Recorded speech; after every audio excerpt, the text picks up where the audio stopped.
When Disney acquired Lucasfilm, fans all over the world thought we were going to get a continuation of George Lucas's six masterpieces. Yes, I said six.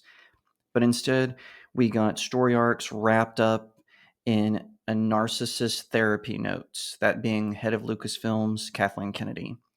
Forever, Disney tried to say that Star Wars was making money, but now we know the truth, and they can't hide it any longer. Cause I've been living life right like I could just die any minute. Going for a ride down the side. Hi everyone, my name is Jacob Airy. Welcome to the StudioJake vidcast where I talk about all things pop culture. Be sure to like, share, and subscribe. Don't forget, if you'd like to support the channel, you can in the locals community. The link is in the description. All right, so it's true, all of it. As we all know, Bob Iger narrowly avoided seating Nelson Peltz from Triune Management, who wanted to come in and started to be a sort of alternative voice to all the yes people that Bob Iger has put on the Disney board over the years. All of these people are nothing but yes men and yes women who tell him, yeah, that's a great idea, Bob. Yes, we should definitely be more socially confident, Bob. Yes, we should be more involved in community activism, Bob. Yeah, we should downplay storytelling in order to get some woke points in so we can get more black rock money, Bob. And forever, there was this idea that Disney was pushing, but others such as Overlord DVD, Nerdrotic, Midnight's Edge, they all were reporting that Disney was facing huge losses because of how Kathleen Kennedy was actually running Star Wars, despite all the denials and even narrowly avoiding putting Nelson Peltz on the board. We now know the truth. It was all a lie. It was all propaganda so that Bob Iger could retain his power. So, this is from Fandom Pulse. The financial journey of Disney's Star Wars accusation has been marked by highs and lows, with recent analysis uncovering a substantial $2.8 billion gap between box office earnings and the initial $4 billion investment in Lucasfilm. This significant deficit, revealed through meticulous examination of financial statements, highlights what fans tired of woke propaganda have been saying these last few years: go woke, go broke. The acquisition of Lucasfilm in 2012 set the stage for Disney's ambitious foray into the Star Wars universe. With the green light given for a new trilogy of films and spin-off projects, anticipation was high at Disney, or was high as Disney embarked on its cinematic journey in a galaxy far, far away. The Force Awakens, the inaugural film of the Star Wars trilogy, released in 2015, ignited box office records with a staggering 2.1 billion in global ticket sales. The triumphant start seemed to justify Disney's hefty investment, prompting the production of spin-off movies and sequels to capitalize on the renewed enthusiasm for the Star Wars franchise. However, as the series progressed, cracks began to appear in the once seemingly invincible armor of the Star Wars juggernaut. Subsequent installments, including The Last Jedi and The Rise of Skywalker, failed to replicate the box office success of their predecessors, signaling a concerning trend for Disney's bottom line.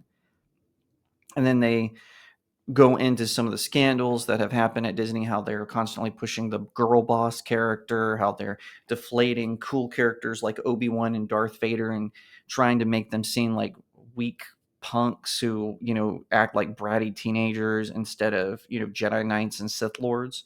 And they talk about how the Mandalorian was setting up Star Wars for success, and then with the firing of Gina Carano, it all went to malarkey. So they add. However, despite these efforts to shore up revenue streams, Disney's Star Wars ventures have yet to fully justify the monumental investment made in acquiring Lucasfilm. The recent revelation of the $2.8 billion shortfall in box office profits compared to the acquisition cost serves as a stark reminder of the consequence of going full woke. As Disney navigates the uncertain waters of the entertainment industry, the future of its Star Wars saga remains a topic of intense speculation. With the franchise undoubtedly held immense cultural and commercial value, that value probably have been eroded by wokeness beyond the point of saving. Only time will tell whether Disney's bold venture into the Star Wars universe will ultimately yield the desired return on investment. And you know what? Billion, 2.8 billion loss for Kathleen Kennedy during her tenure at Lucasfilm. That just is mind-blowing that she still has a job. Now, forever we had heard rumors that Disney wasn't going to renew her contract, and then they did. They haven't renewed her latest one, but still, not to mention all the box office failures, the fact that for a while Disney had sent in accountants to look over the books of Star Wars, the fact that she runs the place like a tyrant. Now, it is a shame because George Lucas had an opportunity to get control back of Lucasfilms, but during the whole Peltz Iger proxy fight, but Lucas went to his old allies. I guess it's this old saying, the enemy of my enemy is my friend. In this case, the enemy of my enemy is the enemy. So I don't know what Lucas was thinking when he did this. My only thought is George Lucas was going to get something out of this. So because originally there were rumors that he and others were going to back Peltz in the proxy fight. However, Lucas changed his mind in the last minute and backed Iger. And as a result, I think that Lucas is getting something out of this deal. I don't think it had anything to do with Hollywood mechanics, or as Lucas put it, he said, I think he said something like it shouldn't be put in the hands of rookies or something like that. I'm paraphrasing a bit.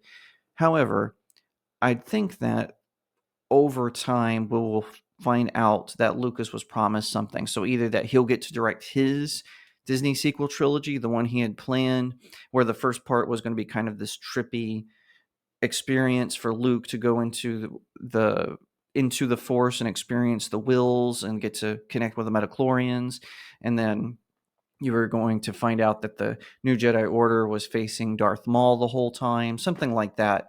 I think that would have been a cool film, although I would like to see the Timothy Vaughn Thrawn trilogy adapted more closely than how it's being adapted in Disney Star Wars TV. Whatever the case, I do hope that eventually someone will come around to right this ship because I love Star Wars. I even like some of Disney Star Wars. I liked the first season of Star Wars Visions. I loved the first two seasons of The Mandalorian. I liked Rogue One.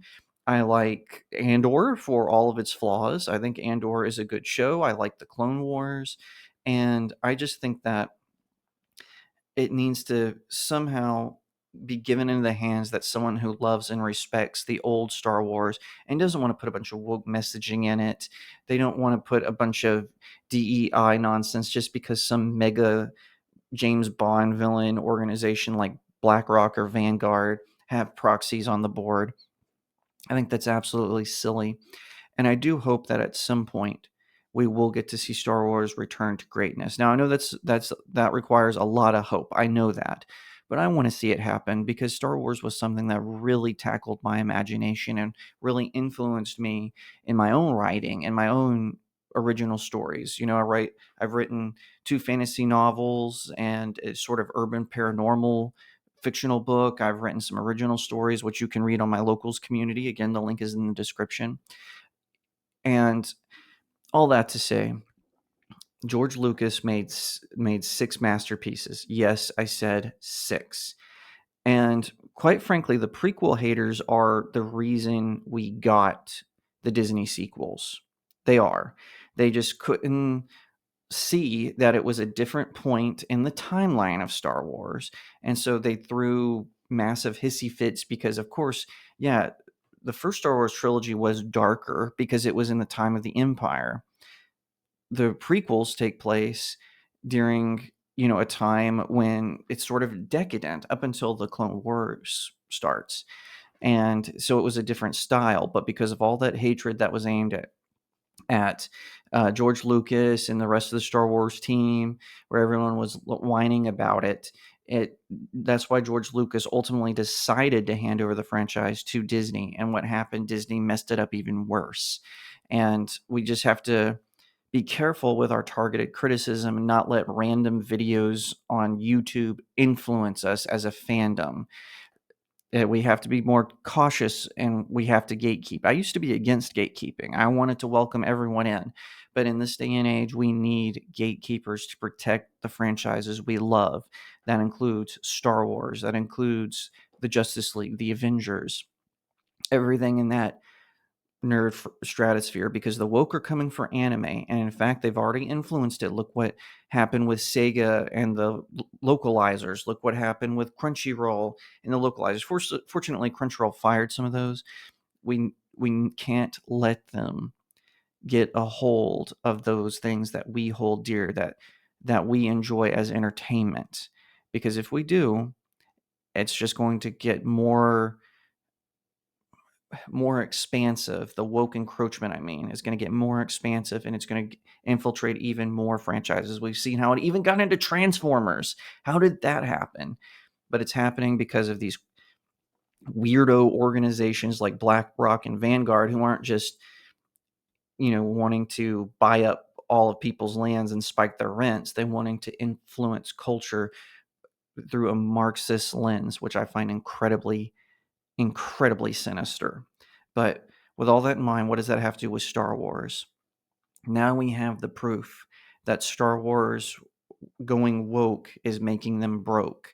And we should be excited about this, because maybe that will influence more changes at the top of Lucasfilm and hopefully at Disney as a whole.